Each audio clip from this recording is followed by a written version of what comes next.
Je voudrais vous partager un verset de la Bible qui, je suis sûr, va vous être utile. Un serviteur de Dieu, quel que soit j'allais dire, oui, son ministère, sa situation spirituelle, n'a pas d'autre projet que d'être utile à l'Église de Jésus-Christ. Après, s'il cherche une médaille ou une couronne, dans la mission, il n'y en a pas. Ce qu'on veut, nous, c'est d'être utile. Utile aux vieux, aux moins vieux et aux jeunes, puisque vous faites partie de l'Église du Seigneur Jésus. Et je voudrais, eh bien, que, parce que vous êtes venus pour ça, il y en a qui ont besoin de réponse ici. Ils ont demandé à Dieu, ils ont besoin que Dieu leur donne une réponse. Il va peut-être vous la donner ce soir. Il y en a qui ont besoin de conseils. Ils sont peut-être devant une décision, là, ils ne savent pas s'ils vont y aller ou pas, ils sont en pleine hésitation, et ils auraient besoin d'être conseillés. Eh bien, peut-être que par ma bouche, le Seigneur va te conseiller ce soir. Donc, je pense que ça vaut le coup d'être attentif depuis le temps que tu pries pour qu'il te conseille. Eh bien, il va peut-être le faire ce soir. Je voudrais vous parler, les jeunes, de l'union, de l'unité, de la cohésion, du rapport, de l'union qu'il y a entre Jésus, le Sauveur, et l'Église que vous êtes. L'unité, l'union, le réel lien qui nous unit à Jésus, c'est quoi?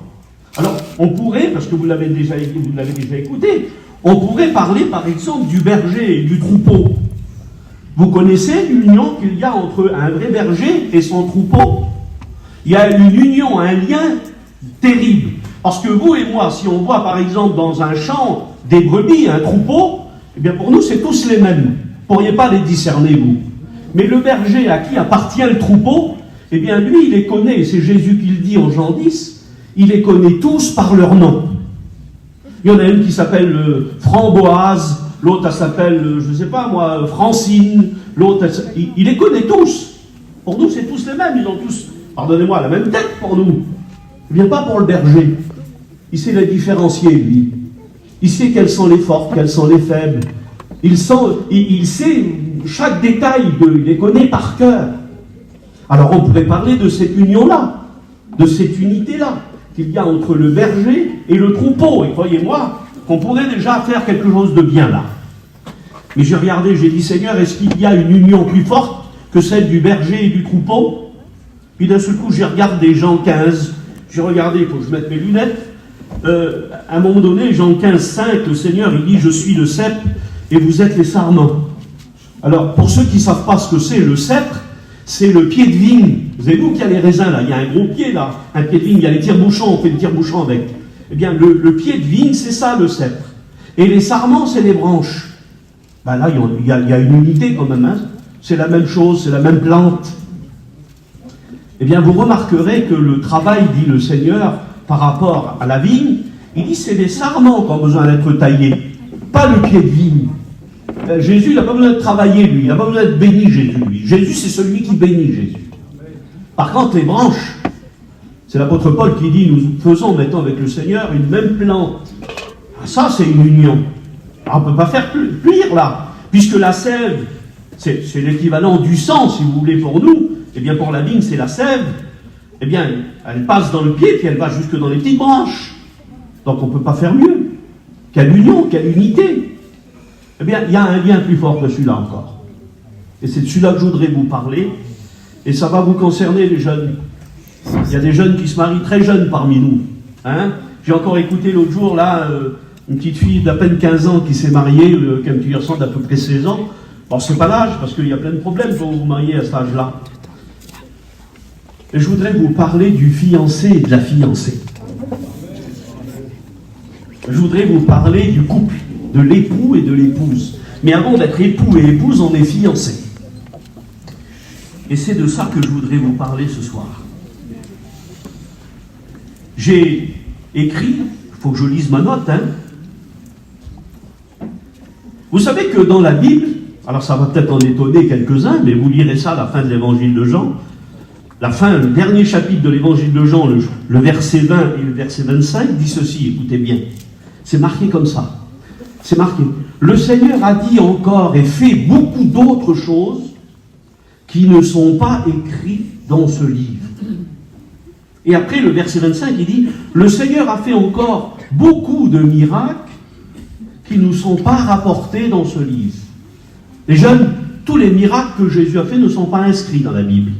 Il en a fait des milliers. Ça me surpasse, je ne pourrais pas vous expliquer. Mais il est dit qu'on pourrait écrire tellement de choses à propos de Jésus, dans ce qu'il a fait, dans ce qu'il a dit. Écoutez, ça dépasse tout le monde. Que la terre ne suffirait pas pour porter les écrits que l'on pourrait faire. Vous imaginez un peu? Donc ça veut dire qu'il a fait des milliers de miracles. Alors que seulement une quarantaine, 38 exactement, dans le Nouveau Testament, il y a 38 miracles à peu près. Et il en a fait des milliers. Alors j'ai été le premier à poser la question à Jésus. J'ai dit, Jésus, pourquoi, Richard, quel dommage, pourquoi on n'est pas au courant de tous les miracles que tu as fait? Et vous savez ce qu'il m'a dit un peu le Seigneur? Alors moi je ne suis pas dans Camille, je ne sais pas s'il y en a qui connaissent le film. Mais le Seigneur, c'est comme s'il me disait, Glazo, je ne peux pas écrire tous les miracles que j'ai fait. Sinon la Bible que tu as dans les mains, là, elle ne serait pas transportable. S'il faudrait que j'écris tout ce que j'ai dit et tout ce que j'ai fait, ben je te dis que la terre, le frère Payan qui disait peut-être que ça faisait allusion, eh bien, comment on appelle là où il y a des livres, là, des bibliothèques de l'époque, eh bien, ne seraient pas suffisantes pour écrire les livres qu'on pourrait écrire à propos de Jésus. Peut-être que c'est ça, très certainement. Mais ce qui est intéressant de savoir, c'est que la Bible dit que tout n'est pas écrit. Je disais ça aux étudiants ce matin, parce que j'ai fait le cours aux étudiants ce matin, et je disais, si la Bible ne nous rapporterait pas qu'à un moment donné, Jésus, avec sa salive, il a fait de la boue, et il l'a appliqué sur les yeux de l'aveugle. Imaginez, il a fait plein de choses, et que ça, ce ne serait pas marqué. Et que l'un de nos pasteurs, là, dirait, vous savez, Jésus, il a tellement fait de choses, tiens, qu'il aurait pu faire avec sa salive, très certainement, un petit peu de boue comme ça, puis il l'aurait mis sur les yeux de l'aveugle. On aurait tous dit sur lui, mais il est fou pour dire ça, lui. Comment il peut sortir ça? Jésus qui va faire de la salive et de la boue. Mais c'est pas marqué, mon frère, t'as pas le droit de dire ça. Heureusement que c'est marqué. Sinon, on ne l'aurait même pas, ça aurait été inconcevable que Jésus fasse ça. Alors, vu que maintenant je vous l'ai dit, mais je vais vous dire pourquoi Jésus a fait ça. Vous voulez savoir pourquoi Jésus, à un moment donné, au lieu d'imposer les mains comme il faisait toujours, ou toucher les malades, à un moment donné, il a pris un petit peu de poussière, un petit peu de boue comme ça, puis avec sa salive, il l'a fait, et il l'a appliqué sur les yeux de l'aveugle. Alors, vous allez peut-être le découvrir, et vous ne le savez peut-être pas. Quand la Bible parle de aveugle de naissance, pour nous, ça veut dire un petit enfant qui naît sans la vue. Voilà, pour nous, ça veut dire ça. En français, ça correspond à ça. Aveugle de naissance, il est né sans la vue. Eh bien, figurez-vous que selon la syntaxe, c'est l'orientation des phrases en français, eh bien, même la Bible a du mal à nous dire la réalité des choses. C'est arrivé encore il n'y a pas longtemps en Inde. Une petite fille est née, non pas aveugle, mais elle est née sans les yeux. Pas de yeux du tout. Il y en a qui naissent sans bras, sans jambes, sans rein, des fois il manque un rein, c'est une malformation, voilà, il manque un organe. Eh bien, il y a des gens, ça arrive très peu, mais il y en a encore aujourd'hui qui naissent sans les yeux, c'est-à-dire avec les orbites là, vides. Il n'y a pas de globe oculaire dedans. Donc en fait, aveugle de naissance, ce serait naître sans les yeux. Et quand Jésus prend un petit peu de terre comme ça, vous savez ce qu'il est en train de faire là? Il est en train de rappeler son statut de créateur. Ah, il est en train de dire, les yeux, je les ai faits il y a longtemps, quand j'ai fait Adam et Ève. Il a été fait de la terre, là. Il dit, eh bien, je n'ai pas changé, j'ai toujours la même puissance. Et la Bible déclare que c'était le symbole de l'être créateur. Et c'est Job qui dit, celui qui a créé l'œil, ne verrait-il pas? Il crée les yeux, le Seigneur. Et peut-être, je dis bien peut-être, il a fait une paire de yeux tout neufs à un homme qui n'en avait pas. Eh bien, il fait l'impossible. Tu as peut-être un problème, toi. Et tu te dis, même pas le Seigneur pourrait le faire. Eh bien, je te le jure, que le Seigneur est capable de tout. Y compris créer ce qui n'existe pas. Parole de Dieu, c'est une parole créatrice, c'est comme ça qu'il a fait les anges. Il sort du néant ce qui n'existe pas. Vous imaginez? Les grands peintres, là, ils ont besoin d'un tableau, ils ont besoin de peinture, de pinceau, pour faire un chef-d'œuvre. Le Seigneur, il n'a rien besoin. Il dit et la chose arrive. Eh bien, il peut dire un mot sur ta vie, sur ta jeune vie, et tu peux voir donc Dieu où son plan se réaliser pour toi. Alors, on va parler de ce fiancé et de cette fiancée. Peut-être qu'il y en a qui ont profité, là. Il y en a un qui est à Moulins, l'autre il est à Vichy. Non, ça va pas, c'est l'autre. Allez, on va dire Bourges, et puis Orléans. Peut-être qu'elle, elle est à Bourges, et puis le petit fiancé, là, à Orléans. Ah, tiens, on rallie, je vais la voir. Quelle beauté. Alors, si j'ai vécu ça, hein. Puis ça remonte pas à l'époque de l'Ancien Testament.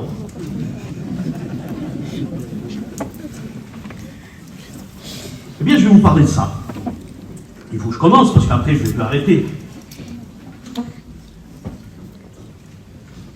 Le lien le lien qui dépasse le lien du berger et du troupeau, le lien qui dépasse, eh bien, la petite branche et le tronc, c'est marqué dans le livre de la Genèse, chapitre 2, verset 24, où il est dit ceci, écoutez bien. Vous savez, quand vous êtes jeune comme ça, dans l'adolescence, des fois on est un petit peu méchant avec nos parents. Peut être un petit peu méchant, on peut mal répondre à son père ou à sa mère. Mais je vous assure que quand ils seront plus là, vous allez le regretter, les jeunes. Parce que un père, une mère, on n'en a qu'un et on n'en a qu'une. Personne ne peut remplacer ce statut-là. Et le Seigneur, il dit, si pour la petite, qu'à 2-3 ans, 4-5 ans, je ne sais pas, son héroïne, la plus belle, c'est sa mère, vous le savez ça, hein? C'est sa mère. Sa mère a fait tout mieux que tout le monde. C'est elle qui a les plus beaux cheveux, c'est elle qui fait mieux les pattes. Elle fait tout mieux, la mère. Puis le petit garçon, il veut être comme son père. Son père, c'est le plus fort. C'est le plus vaillant. Et puis comme le père, il dit sur lui, tu vas te marier avec elle. Vous savez ce qu'il dit, lui? Non, moi je veux me marier avec maman. Vous voyez, c'est le langage des enfants, ça. Parce que c'est inconcevable dans son petit cerveau de se séparer de ses parents. C'est toute sa vie. Sans eux, il n'a pas de raison de vivre. Lui, il meurt sans ses parents. Eh bien, le Seigneur dit, imaginez la force.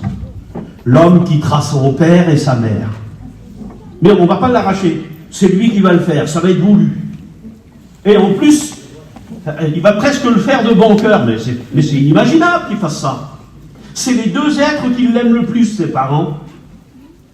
Et le Seigneur entrevoit, il dit, tu sais, ça peut arriver dans la vie ici même, ton père et ta mère.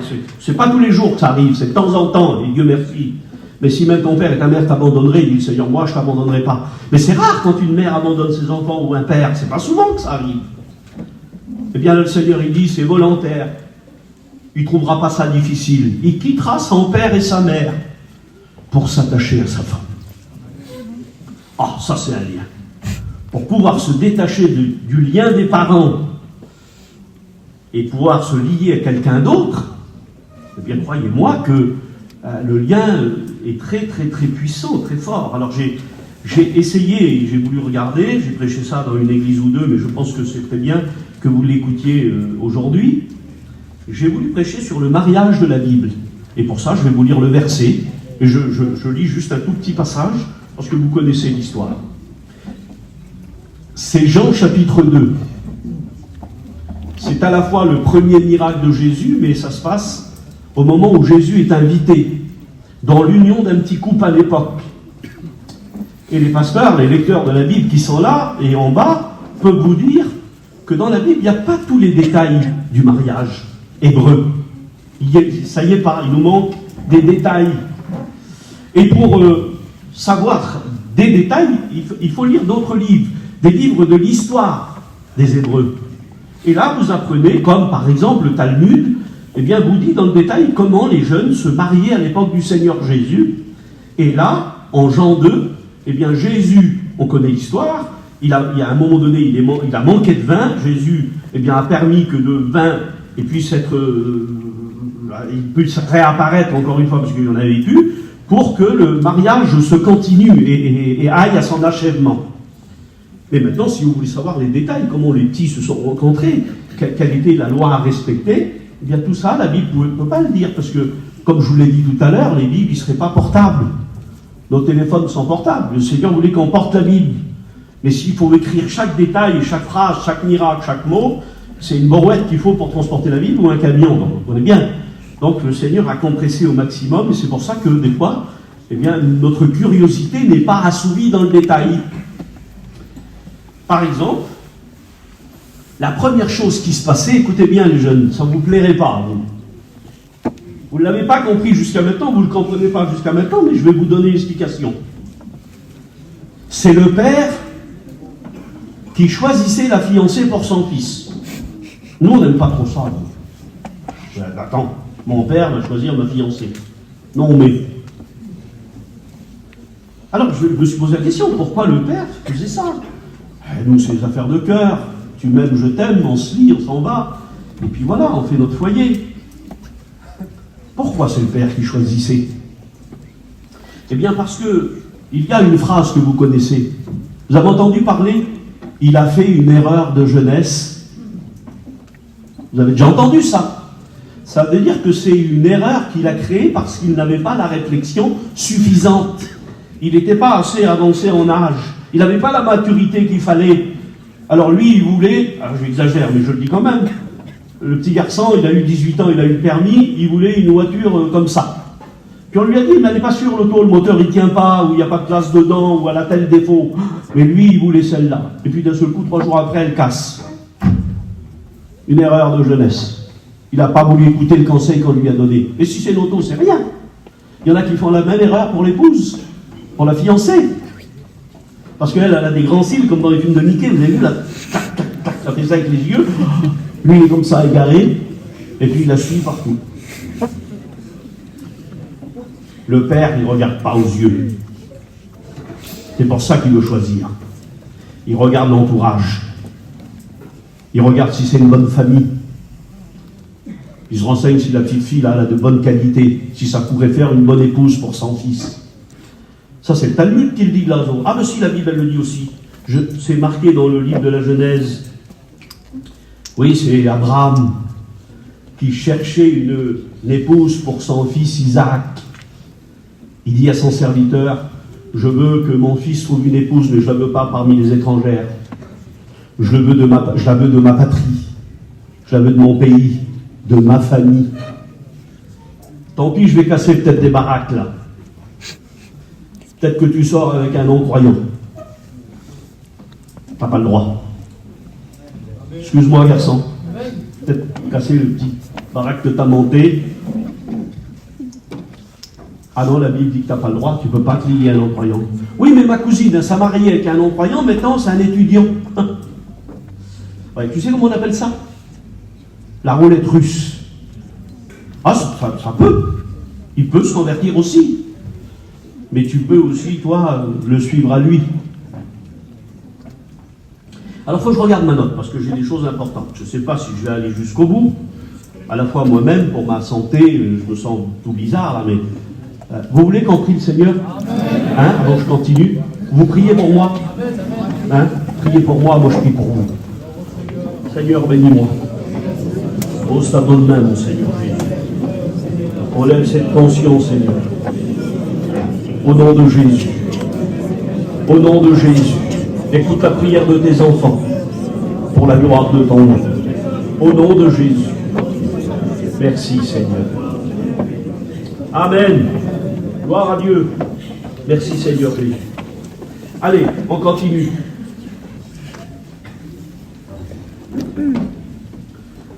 J'ai mis ici, ça a commencé avec le choix du Père, Genèse chapitre 24. Il envoie Eliezer pour choisir une fiancée pour son garçon, parce que son garçon ne peut pas faire une erreur de jeunesse, c'est trop grave. Parce que quand tu l'as, c'est pour la vie. Et là, tu ne peux pas te tromper, tu n'as pas le droit de te tromper. Vous connaissez ce verset? Celui qui trouve une femme trouve le bonheur, et c'est une grâce qu'il obtient de l'Éternel. Il ne dit pas celui qui se marie, il dit celui qui trouve une femme trouve le bonheur, pas celui qui se marie trouve le bonheur. Parce qu'il y en a qui se sont mariés, ils auraient fait mieux de se casser une jambe. En fait, quand il dit celui qui trouve une femme trouve le bonheur, il est en train de dire celui qui trouve la femme qui lui correspond. Panon lui disait, nous sommes la veste et elle c'est la doublure. On est indissociables. Et c'est vrai que dans une vie chrétienne ou dans un ministère, une femme correspondante, croyez-moi que c'est très utile. Et c'est bien souvent la réussite d'un ministère, quand la sœur ou de la vie chrétienne. Moi, je suis le responsable de l'action missionnaire dans la mission. Eh bien, des fois, je vois des frères qui vont loin comme ça, comme il vous a dit, là, dans les pays de l'Est et loin, partout. Il y a des petits couples, ce ne sont pas des serviteurs de Dieu, hein. Ils aiment tellement l'œuvre de Dieu qu'ils s'engagent à suivre les serviteurs de Dieu. Et qui sont un sujet de bénédiction terrible là-bas. Oh, elle n'a pas prêché, elle, lui non plus. Mais mon Dieu, ce qu'ils sont utiles, ils veulent servir le Seigneur à leur niveau. Eh bien, si tu veux servir le Seigneur, toi, ne commence pas à t'engager avec quelqu'un qui n'est pas comme toi. Puisque la Bible dit que tu n'as pas le droit de te mettre sous un joug étranger. Un joug étranger, c'était un lien pour les animaux qui les unissait. Il était fait en bois ou encore de tressé. Mais vous avez vu ça, certainement. Il y en a beaucoup dans les pizzerias maintenant. C'est une pièce en bois taillée à un rang, puis un autre rang comme ça. On mettait le cou des deux animaux là et on les attachait ensemble. Et ils travaillaient ensemble. Et le Seigneur, là, il dit, ou l'homme de Dieu dit, ne vous mettez pas sous un joug étranger. Il est en train de dire, excuse-moi ma fille, hein, si t'es une vache, essaye pas d'avoir un éléphant à côté de toi ou une girafe. Le joug, il va pas aller, ça va pas marcher. Vous ne marcherez pas du même pas. Vous n'aurez pas les mêmes directions. Si c'est une girafe, ça fait un pas. Eh bien, le pas, il fait 3 mètres de long. Et toi, tu fais 50 cm. Tu vas tomber, il va te traîner derrière, là. Il faut que ça corresponde. Il faut que vous formiez une paire. C'est déjà pas facile de vivre la vie chrétienne. Même quand on est unis et qu'on combat ensemble. Toi, tu voudrais... Alors, ce que j'ai vu de très étonnant dans notre mission, je ne trahis pas de secret, là, mais il m'est arrivé déjà d'assister dans la direction. La direction, c'est sérieux, hein. Et puis des fois, il y a des cas comme ça. On voyait arriver une petite jeune fille, comme vous, là, trop belle, toute mignonne, les ongles bien taillés, comme ça, 38 de taille, tout fraîche, tout belle, trop beau. Puis elle venait avec sa mère. Et le père, il est derrière, il préférerait pas être là, lui. Hein. Mais alors, si vous voyez la fille et la mère dans le bureau, oh là, qu'est-ce qui se passe? Eh bien, ça marié avec un païen. Et puis, ça marche pas comme elle veut. À la demoiselle. Elle a eu tous les garde-fous. Les responsables jeunesse ont dit, ma fille, tu peux pas, faut pas le faire. Tu peux avoir des problèmes demain. Elle a grillé cette étape-là. Le pasteur a prêché, il a dit, comme moi là, tu peux pas, c'est trop incertain. Se lier comme ça, il y a des grandes chances que ça continue pas, que ça marche pas. Elle a encore grillé cette étape-là. Et parce que le monsieur, qui est un incroyant, pardonnez-moi les garçons, vous n'êtes pas chrétiens si vous êtes là, c'est des païens ces garçons-là. Quoi de plus normal qu'ils ont une vie de païen? Eh bien, ça ne plaît pas à la demoiselle. Elle voudrait, elle, qu'il ait une vie de chrétien, alors qu'elle a pris un païen. Je voudrais te dire que si tu franchis les limites, tu n'as rien à revendiquer. Hein. Tu n'as pas le droit. Hein. Tu sais ce que tu as pris. Hein. Parce que quand on les voit dans le bureau, vous savez, les ongles trop pointus, ça fait peur. Et puis la mère, derrière, c'est Wolverine. On sent que si on dit le contraire, on va se faire tuer, quoi. Ah non, il boit, c'est normal. Il rentre tard, c'est normal. Il peut même des fois être impoli avec les parents. Ah ben beaucoup de païens font comme ça. Bien sûr qu'il y a des bonnes personnes, mais il y en a, c'est des petits patrons, c'est des petits chefs, ils vont vouloir te commander, et puis, non, moi je ne vais pas vers ta mère, je ne vais pas vers ton père. Ah ben, tu ne peux pas lui imposer la loi de l'évangile, lui. Mais c'est toi qui l'as voulu, parce que tu l'as pris. Donc faites attention. Je pense que si même la réunion devrait s'arrêter là, peut-être que pour certains, là, c'est un conseil en or que je suis en train de donner là. ou un conseil très spirituel. C'est peut-être même la voix du Seigneur qui parle par ma bouche. Parce que le Seigneur veut éviter plein de problèmes. Oui. Cherche dans ta patrie. Attention, je ne suis pas en train de dire, là, un Rome ne peut pas prendre une manouche ou un voyageur. Ou... Non, non, pas de truc de raciste. Hein. Mais si tu es une chrétienne, prends un chrétien. Amen. Si tu es un chrétien, prends une chrétienne. Il y en a assez, tu n'as pas vu comme ils sont belles en plus. Et puis ils sont trop gentils, comme ils dorment.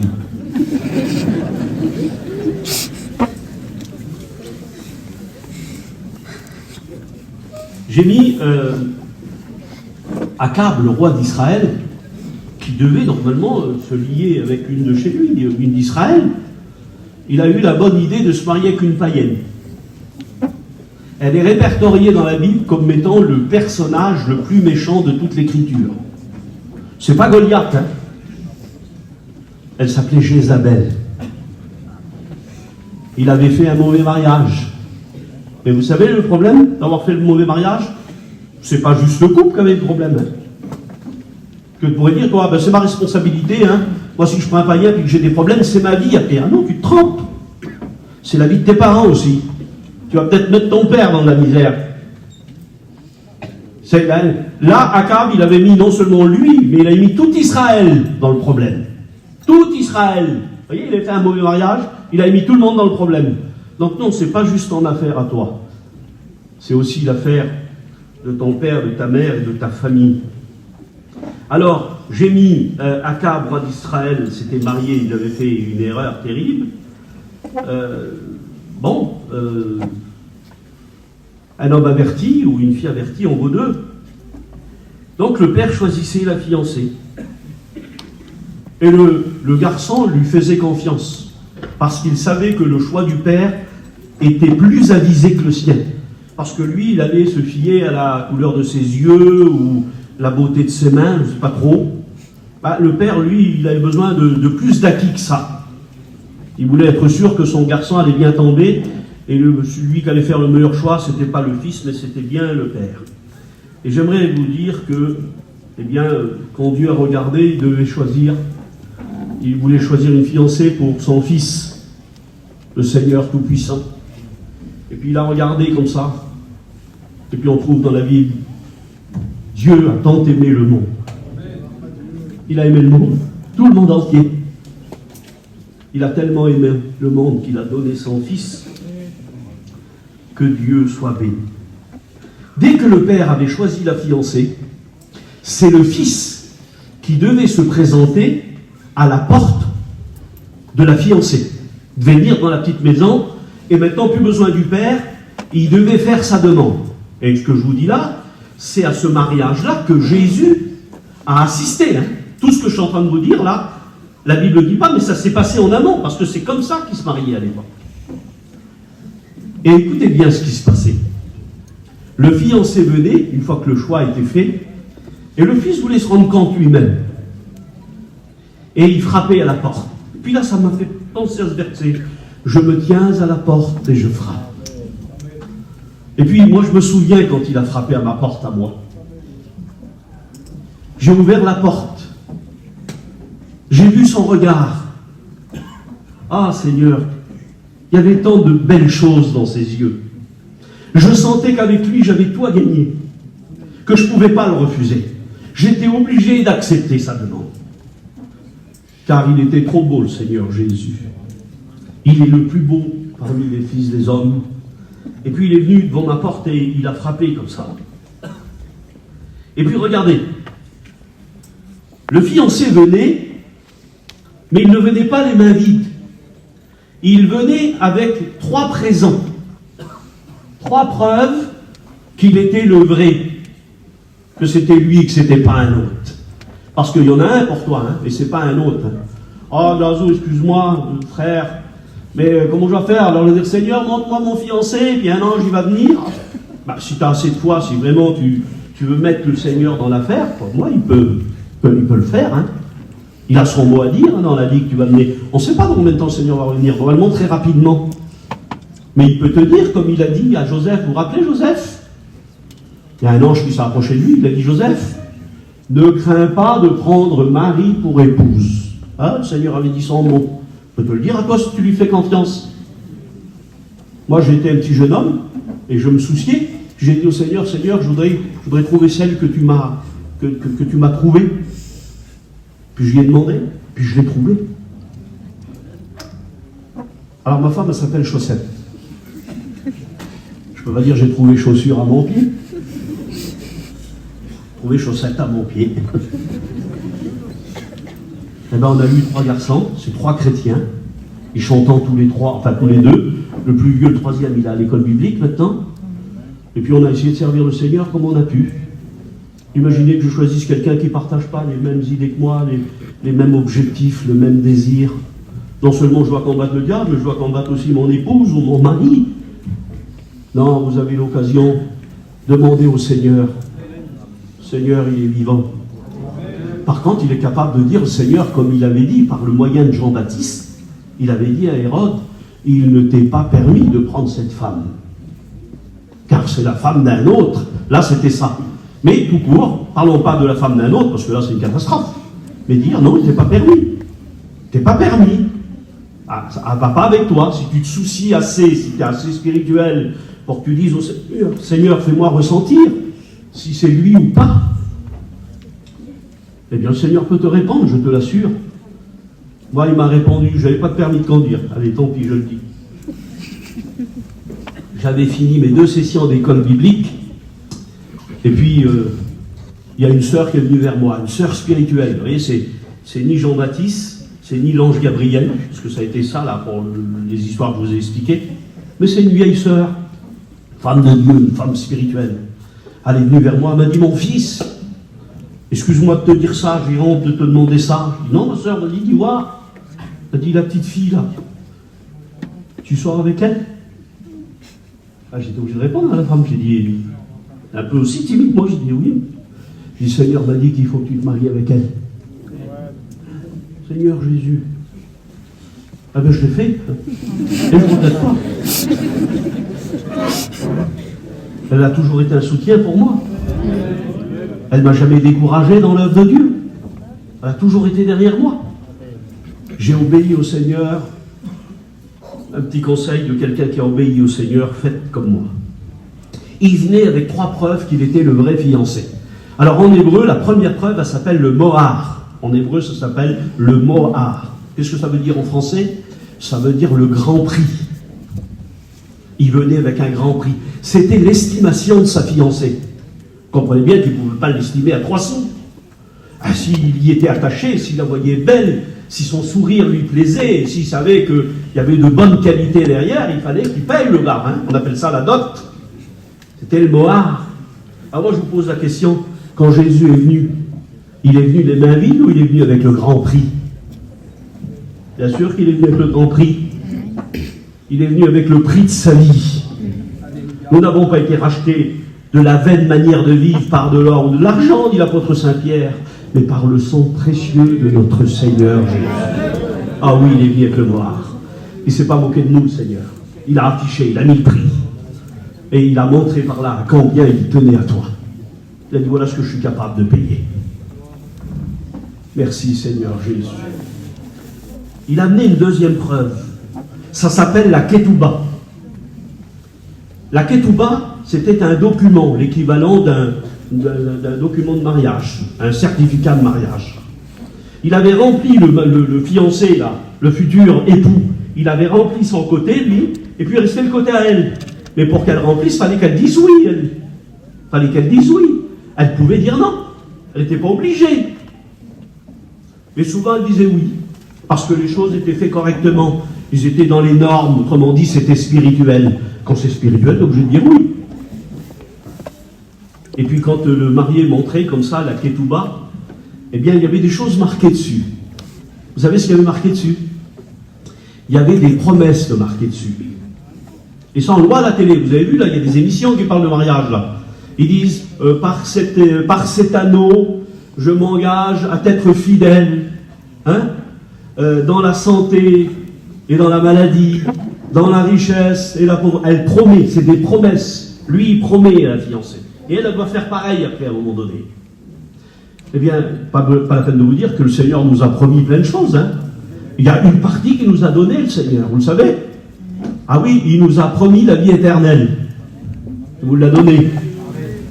Jésus a dit, celui qui croit en moi ne mourra plus, ou ne meurt plus. Il nous a promis, qu'est-ce qu'il nous a promis? La joie. Hein, ce que le monde n'a pas. Qu'est-ce qu'il nous a promis? Baptême dans le Saint-Esprit, la plupart vous l'avez reçu. Qu'est-ce qu'il nous a promis encore? Qu'il allait venir nous chercher pour nous amener dans un endroit qu'il prépare depuis 2000 ans. Vous voyez, il a fait des promesses, le Seigneur. Il les a tenues. Et il nous a réservé encore des choses. Il y avait sur le contrat marqué aussi, il ne fallait pas oublier, le prix qu'il avait payé pour acquérir la fiancée. Le prix qu'il avait payé. Nous, la plupart du temps, eh bien c'est à notre conversion, c'est quand on trouve Jésus, qu'on réalise le prix qu'il a payé. Et puis après, on a tendance à oublier un petit peu. Eh bien lui, le jeune marié, là, enfin le futur époux, voulait que le prix soit marqué. Il ne fallait pas qu'elle oublie la somme qu'il avait donnée, ce que ça lui avait coûté. Et puis Jésus, c'est ce qu'il a fait avec la table à Sainte-Seine. Il a établi la table à Sainte-Seine parce qu'il savait qu'on était des oublieux. Alors il a dit, je vais faire un repas. Et vous allez le faire en mémoire de moi. Et qu'est-ce que c'est? C'est quel souvenir qu'on ose rappeler à Sainte-Seine? Le prix qu'il a payé. Celui qui mange et boit annonce la mort du Seigneur. Le prix était cher. Eh bien, Jésus nous demande de nous en souvenir. Tu peux avoir 15 ans, 13 ans ou 12 ans, je ne sais pas, 18. Tu dois te souvenir, non pas seulement ta conversion, du prix payé, mais la Sainte Seine est là pour nous rappeler le grand prix que Jésus a payé et les promesses qu'il nous a faites. Le troisième preuve, comme quoi, eh bien, c'était le vrai fiancé, parce qu'il y en avait un faux en embuscade. T'as peut-être en vue un faux fiancé, voilà. C'est peut-être pas le bon. Eh bien, le faux fiancé, quand il faut amener le grand prix, il a les poches vides. Le diable n'a rien à vous donner. Le faux fiancé, il ne vous fait aucune promesse. Ce qui donne de la main droite, on dit, hein, il le tchorabe de la main gauche. Et à la fin, c'est vous qui êtes perdant. Il n'a rien à donner. Il n'a pas de grand prix. Il a zéro. Et la troisième preuve qu'il était le vrai fiancé, il devait amener du vin. Une outre de vin, précise le texte. Et le vin, on le retrouve hein, dans Jean 2, puisque Jésus a changé l'eau en vin, justement. Ah, laissez-moi vous dire un petit mot sur l'eau changée en vin. Hein? Je peux? Je pensais au miracle que Jésus a fait, le premier miracle qu'il a fait. Quand j'ai regardé l'eau changée en vin et que j'ai regardé par exemple Josué, qui à un moment donné menait bataille, la Bible dit que pendant qu'il menait bataille, le soleil était en train de se coucher.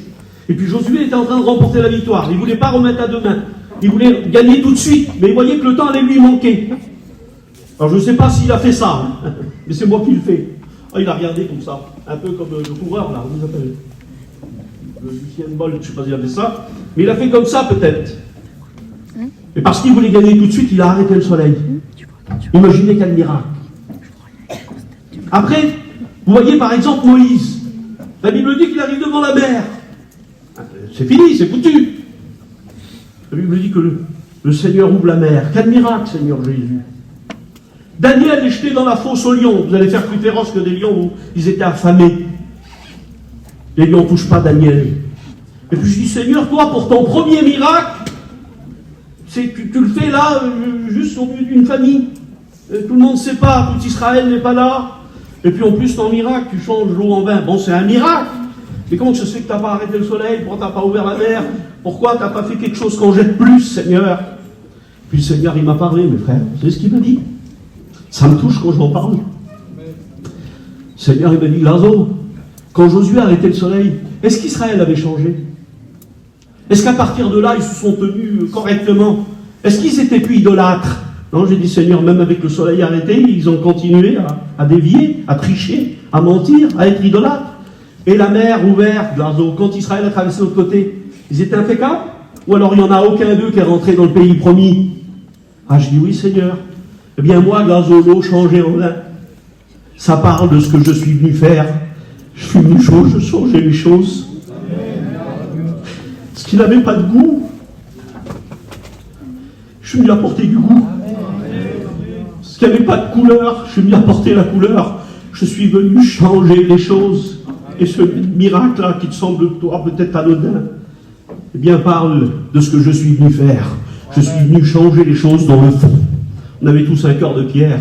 Ça existait dans la Bible comme étant une prophétie. C'est Jérémie qui en parle, 16. Il dit, un temps viendra où je changerai leur cœur de pierre en un cœur de chair. Et l'eau en vin, c'est ça. Il a changé. Il a changé les choses. Personne n'était bon aussi, là. Hein, ah, il nous reste des petites traces de méchanceté, des fois. On est un petit peu vaniteux aussi. Hein. Notre nom n'est pas cité, on n'est pas trop content. Il n'a pas appelé la chorale un tel, on a été oublié. Puis on peut des fois être pas content. Bon. Mais il nous a changé dans le fond. Là, on ne dépense pas tous les sous au casino, ou aux cartes, ou dans les jeux. Et puis avant, eh bien, beaucoup n'étaient pas très gentils avec les dames. Là, aujourd'hui, c'est fini tout ça. Les époux, c'est des exemples. Je crois toujours. Vous devriez dire Amen. L'outre de vin. Alors j'ai mis ici,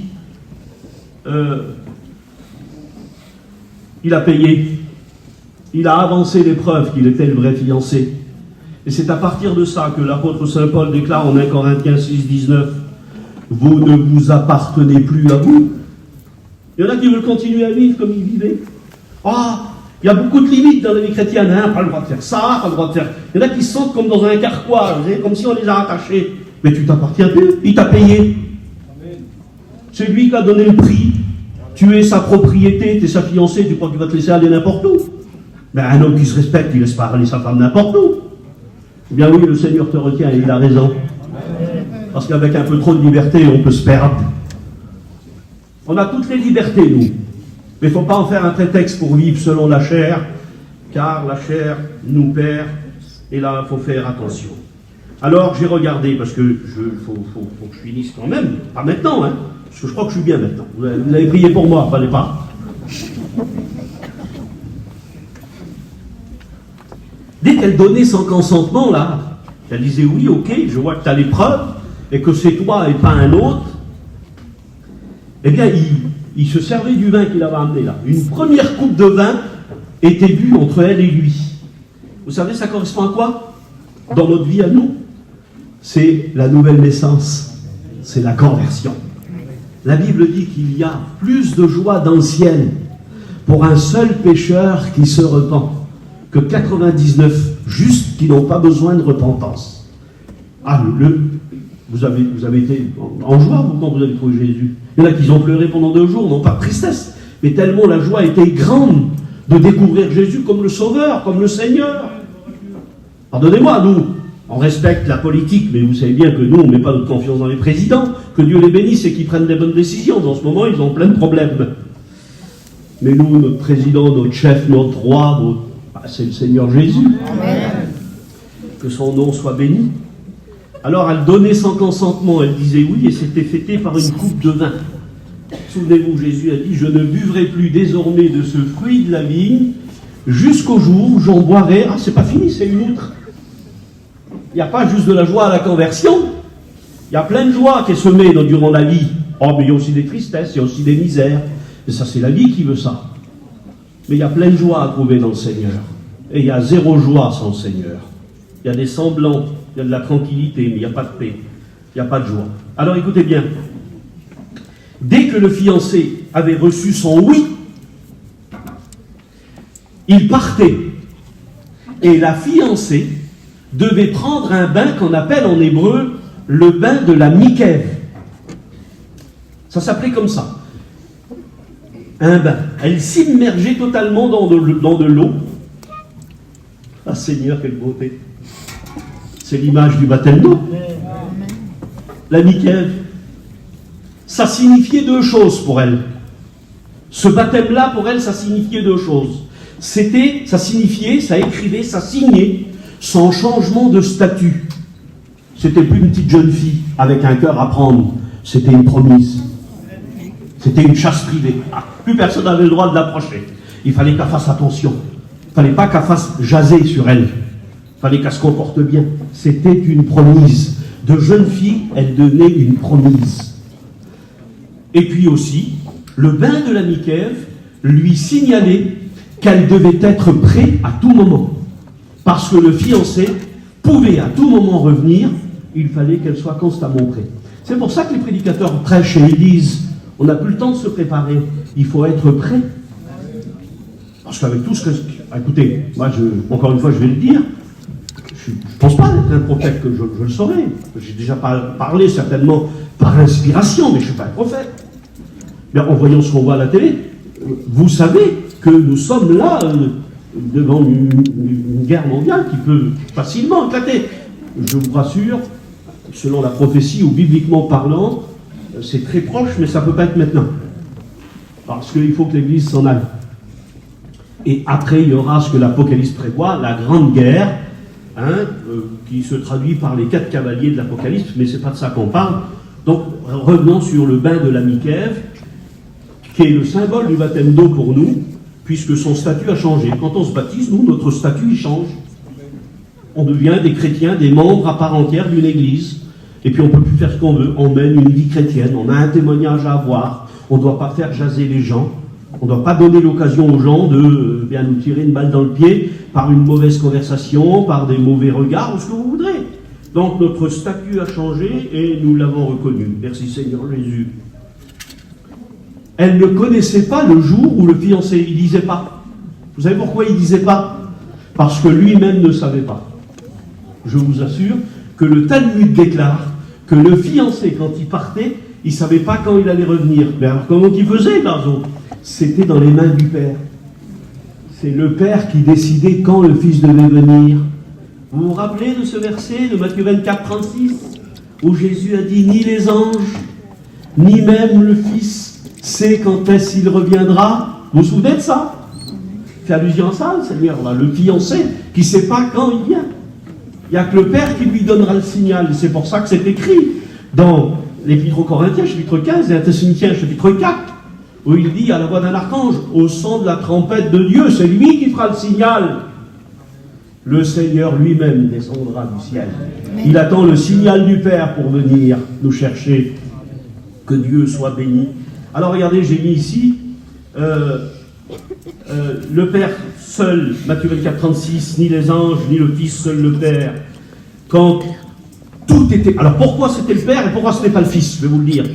Vous voulez que ce soit comme ça aussi à votre mariage, votre vrai mariage. Pourquoi il n'aurait pas voulu lui? Le Père voulait s'assurer que tout était prêt. Chaque détail. Les fleurs étaient mises, le champagne au frais, la pièce montée est arrivée, la mariée a eu sa robe, le garçon son smoking, le père il voyait tout ça, il disait tout est prêt, oh je donne le signal. Tout est prêt pour qu'il vienne. Il nous faut encore un tout petit peu de temps, je vous assure. Il va revenir bientôt. Demandez-moi pas la date, je ferai la plus grande erreur du monde en vous donnant une date. Mais c'est très proche. Encore un peu de temps, dit la Bible. 1 heure, 8 jours, 2 ans, c'est pas. Et celui qui doit venir viendra. Et il ne faillira pas. Au signal du Père, eh bien, c'était au son du chauffard, au son de la trompette. C'est pour ça que ça parle de trompette, quand Jésus va revenir. Alors, des fois, il y en a qui me posent des questions, moi. Et ils me disent, Garzo, la trompette, on va l'écouter. Vous savez ce que je suis tenté de répondre? Si t'aimes la trompette, mon bon frère, jette-toi un CD ou une clé. Je ne sais pas si on va écouter la trompette. Je vous assure que ce n'est pas le plus important. Le principal, c'est qu'on parte. Après, si on écoute la trompette, ben, tant mieux, mais bon, voilà. Vous comprenez que c'est pas vital qu'on écoute ou qu'on n'écoute pas. Ce qui est vital, c'est de partir, je me répète. Alors, laissez-moi vous apporter juste, je sais qu'il y a des serviteurs de Dieu, mais il y a aussi des jeunes chrétiens intéressés à l'écriture biblique et aux réponses qu'on peut apporter dans la Bible.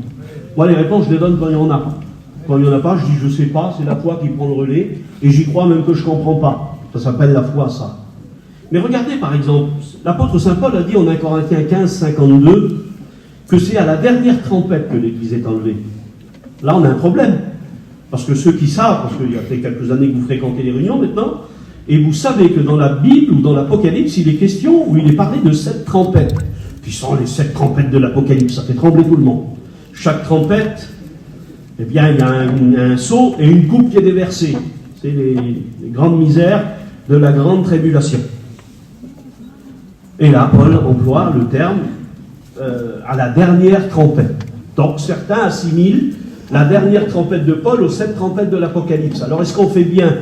Parce que si c'est ça, l'Église passe dans la fameuse grande misère, l'angoisse de Jacob, un temps que le monde n'aura jamais connu, dit la Bible. Imaginez donc que ça va être dur. Et là, on voit bien que ça se prépare. Il y a des choses là. On parle de paix, on parle de sécurité, on parle de tout ce que vous voulez. Mais on parle de se réarmer. Maintenant, même pour la France, on essaye d'avoir des armes parce qu'on ne se sent plus en sécurité. Donc, voilà. Soit je n'irai pas plus loin dans ce domaine. Mais qu'est-ce que c'est que cette dernière trompette selon l'apôtre Saint Paul? Eh bien, je vais vous donner la réponse. Elle y est, la réponse. Vous savez que l'apôtre Saint Paul a écrit Corinthiens et Thessaloniciens, dont il est question de la fameuse trompette. Eh bien, il a écrit ça, on hésite, les théologiens hésitent entre 3 années, mais ça se joue sur 3 ans.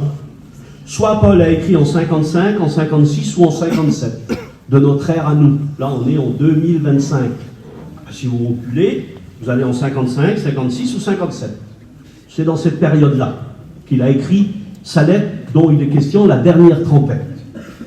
Par contre, si vous regardez l'Apocalypse, Jean, prisonnier dans l'île de Patmos, lui, il a écrit l'Apocalypse qui lui a été révélé par le Seigneur. Là, c'est pas 3 ans, on hésite sur 2 années. C'est soit en 96 ou en 97. Pas 1996, 96 ou 97. Ce qui veut dire qu'entre Paul, qui a écrit la dernière trompette, et ici Jean, qui parle des 7 trompettes de l'Apocalypse, il y a quelque chose comme 40 ans qui s'est écoulé. Si on dit que Paul a parlé des 7 trompettes de Jean, eh bien on est en train de dire que Paul était au courant de l'Apocalypse avant Jean. Et ça ne tient pas. Le seul à qui a été révélé l'Apocalypse, c'est Jean. Les 7 trompettes, c'est Jean. La grande tribulation, c'est Jean. Oh, il avait eu aussi ses révélations, l'apôtre Saint Paul, mais pas sur les trompettes. C'est Jean qui a parlé des trompettes sous l'inspiration. Écris ce que tu vois, ce que tu entends. Alors, de quelle trompette de l'autre Paul y parle? Eh bien, vous savez que Paul était un pharisien. C'est-à-dire qu'il avait été élevé dans la loi de Moïse, auprès d'un homme qu'on appelait Gamaliel, réputé, un enseignant extraordinaire. Eh bien, lui, il lisait l'Ancien Testament, Paul. Et dans l'Ancien Testament, il y a bien une dernière trompette. Mais non pas sur 7, sur 2. On les appelle les trompettes retentissantes. C'était des trompettes d'argent, c'était pas un chauffard. On écoutait loin. Alors, la première, elle sonnait, c'était la convocation du peuple. Dieu convoquait le peuple par le premier son de la trompette. Et la dernière, donc la deuxième, c'était maintenant, on s'en va. On part. Eh bien, Paul déclare, nous attendons le son de la dernière trompette, des 2 trompettes.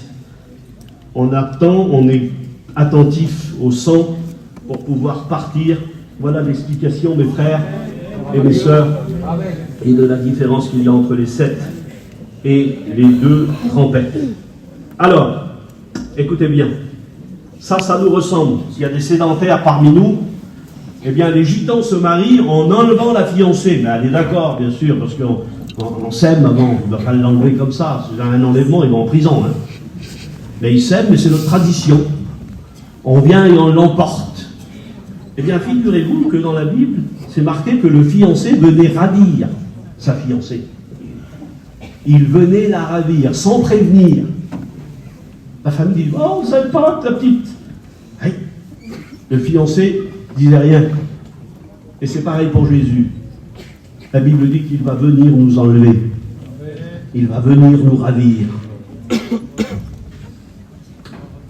Merci Jésus. Le fiancé venait ravir, enlever sa fiancée ou sa bien-aimée, pour l'emporter dans le lieu qu'on appelle en hébreu le Cheder Yehoub, ou la Houpa. C'était une pièce préparée. Et justement, le père avait l'œil sur la future pièce préparée, et tant qu'elle n'était pas prête, eh bien, il disait à son fils, il ne pouvait pas y aller, il ne pouvait pas venir la chercher.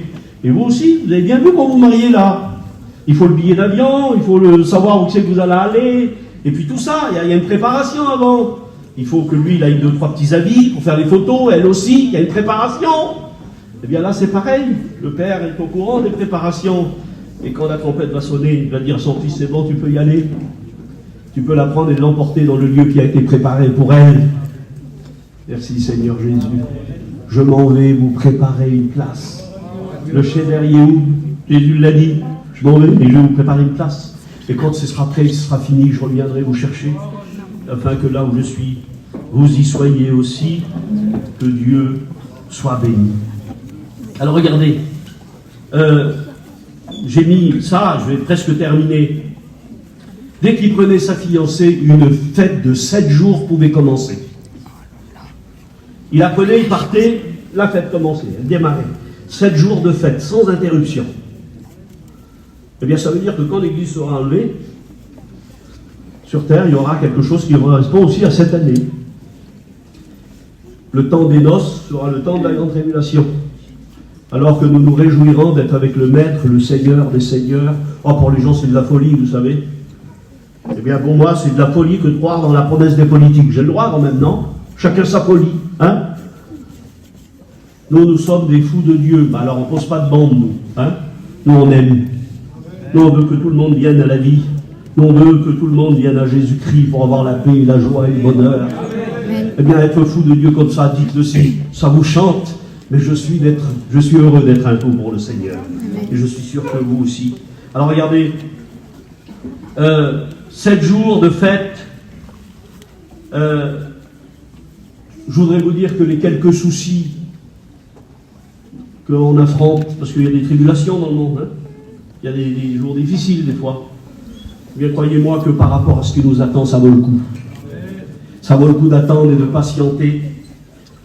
Je voudrais juste vous dire ça, puis ça y est, j'ai fini. Voilà. Je voudrais vous dire que tant qu'ils n'étaient pas liés, et là c'est un point pour vous les jeunes, je vous en supplie, écoutez-le. Tant que le mariage n'était pas célébré officiellement, mais dès que la fiancée avait dit oui, c'est écrit dans le Talmud, ils étaient considérés comme mari et femme sans habiter ensemble. Je dois répéter ça? Ils étaient considérés comme époux, mais sans avoir une vie de foyer. Ça veut dire ce que ça veut dire. Oui, mais je vais me marier avec elle. Pardonnez-moi, je paye un secret, hein. Eh bien, tu verras quand on sera marié. Les promesses, il y en a beaucoup qui ne les tiennent pas. Nous avons cet honneur-là, nous, chez nous. Jusqu'à présent, nous l'avons eu, en tous les cas, de ne pas partir dans la déviation, comme c'est le cas dans plein de domaines et dans plein d'ethnies et de populations. Nous avons encore l'honneur, nous, d'être des jeunes garçons propres et des jeunes filles propres. Je vous en supplie, restez-y. Oh, tu peux l'aimer, il peut t'aimer, mais c'est comme si c'est mon mari, Garzo, et c'est comme si c'est mon épouse. Oui, c'est comme si, mais ça ne l'est pas. Il faut que le mariage soit honoré de tous. Il faut que ça soit officiel pour avoir une vie de foyer, des relations qu'on n'a que dans le foyer. Je veux pas aller plus loin parce que je veux gêner personne, mais je pense que je n'ai pas besoin d'aller plus loin. Parce qu'il y en a qui veulent se donner raison des fois, et qui disent, oui, mais bon, eh bien non, bon. Je t'en supplie, préserve-toi pur à tous les niveaux. Quel honneur pour un jeune garçon d'avoir une jeune fille pure. C'était comme ça que Marie était. Elle était pure. Puis à un moment donné, il s'est vu tremper, le pauvre Joseph. Ah oui, parce que Marie, elle était en espérance. Elle attendait un petit bébé, c'était Jésus. Et puis quand Joseph a vu ça, lui, il n'a pas voulu croire dans le miracle. Il a voulu ramper secrètement, il a dit, parce que c'était un homme de bien. Il n'a pas voulu scandaliser Marie. Il a fallu qu'un ange apparaisse. Sinon, Joseph, il le faisait. Puis l'ange, il a dit, non, ne crains pas de prendre Marie pour épouse. Ça voulait dire, elle est propre. Que c'est important d'être propre. Quelle valeur pour un garçon de savoir que sa femme est propre. Eh bien, que Dieu vous bénisse. Soyez purs, restez sérieux, restez sérieuse, soyez corrects. Et puis si Dieu le veut, eh bien vous vous unirez peut-être par le mariage, mais en attendant, eh bien vivez vos fiançailles comme on vivait.